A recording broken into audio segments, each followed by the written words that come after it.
Gotta stay hydrated, guys. You always have to stay hydrated. As much as it sucks to have to drink water all the time, you got to. Quit drinking soda, start drinking water. So today, guys, anyway, I'm back with another video. It's Juicy Jeff. My hair's crazy, I know. We're gonna talk about 3 of the top, in my opinion, best cars for nomads or people that are car camping. Now, I got these 3 cars. I chose them because not only are they great cars, in my opinion, but they're great cars to kind of develop as a category for each car. So the 3 cars are going to be the Toyota Sienna, the Toyota Prius, and the Subaru Outback. Now, some of you guys might not agree with that. I don't care. This is my channel. I'm going to explain why these are some of the best cars. Is that an ant on my phone? Get off, bro. Come on, dude. The freaking ants. But yeah, so we got the Toyota Sienna. That's in the minivan category. The Toyota Prius is in the small car category, but it's also in the hybrid category. So that's something to consider there. And then the Subaru Outback is in the category of, it's like an SUV. Basically, the new Outbacks are pretty much SUVs, and it's also a car that can go anywhere, basically. So if you are in the north and you need to drive through snow, the Outbacks can go anywhere. They're pretty much like, you know, not a Jeep, but they're like pretty much the car version of a Jeep. So anyway, guys, those are the 3 best cars for nomads, in my opinion. The Sienna is great. I work in the automotive industry and I deal with Siennas all the time. Plenty of room. They have so much room. When I'm at work and I have to drive a Sienna, or I have to detail a Sienna, I'm like, damn. I'm like, whoa, it's like twice as much room as I have here in the XB. Honestly, though, the XB should be one of the top cars on your list if you guys are considering it, because it's a sleek design and it looks small from the outside, but it's very roomy on the inside. Look at how much room I have. I have a full bed. I have a full, you know, big mattress, as many covers as I want, as comfortable as I want. So it should definitely be considered if you guys are in the market for a car to live in or a car to camp in and travel in. But the Sienna is great. I would say out of all the minivans, the Toyota Sienna has stood the test of time for years upon years. And I will say, as a side note, guys, all these cars you can buy brand new, so there's no excuse that, oh, they don't make these cars anymore. And let's face it, guys, Toyota's the best. I mean, it has some of the most reliable cars on the market. And not only that, they have the Prius, which has been one of the first hybrids to ever exist. All these other companies, guys, they're copying Toyota. Tesla, sure, it's its own entity, but Tesla's Tesla. That's not on my list. But anyway, the Sienna is the #1 minivan. Another option for minivans, I would say the Sedona's a good option too. I was thinking about getting the Sedona, not only because I like Sedona and that's where I live, but it's a cool minivan, but I just don't like Kia. Not a fan of Kia. Whatever though, if you want to get a Kia, that's your money. But I'll be buying a Toyota. So the Sienna is just a great minivan. One of the biggest complaints people have for minivans is that the back is not very level sometimes, but with the Sienna, it's very level. So I'm considering one of those guys. There's a reason, if you look at the Kia Sedonas and you look at the Sienna and you see the big price difference, there's a reason there's a price difference there, because you're getting a lot more with the Sienna. And you're just basically buying quality. It's got the 3rd row seat, obviously, that stores down under, so you can have the 3rd row seat, and if you want to be a nomad, you can just store that under. But you will have to remove the 2 middle seats.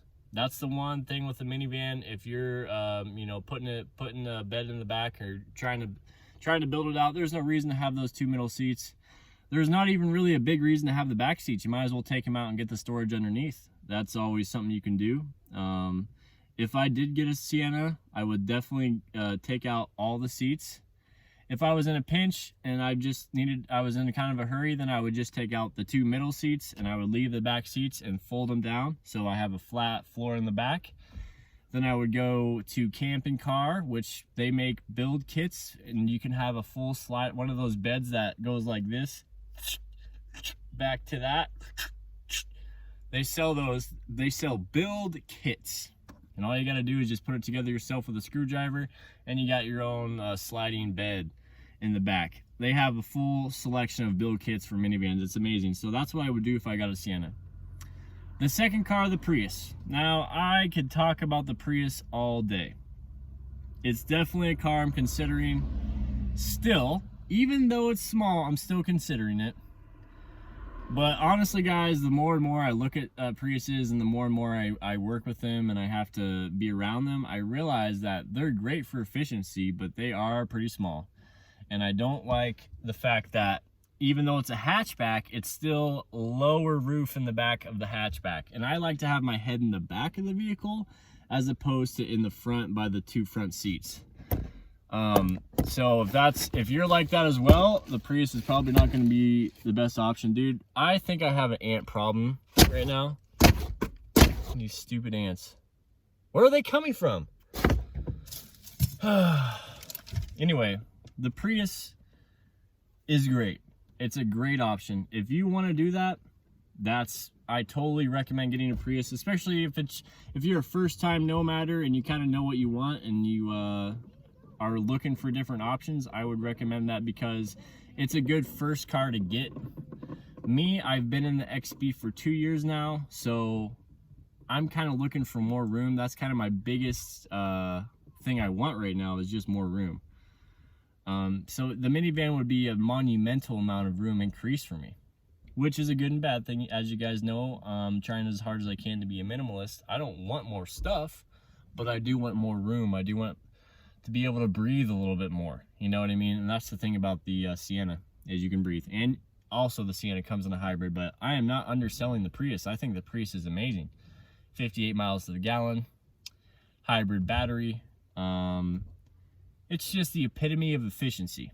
So Prius, another great option. Third option, the Outback. The Outback actually just recently came into my view, basically, for a potential car for a Nomad. I never really considered the Outback. Growing up in the Northwest, everyone has Outbacks. Everyone has Subarus. All-wheel drive is great in the wintertime. It's great for everything, basically. Subarus are some of the highest safety ratings in cars. They are some of the best cars you can get.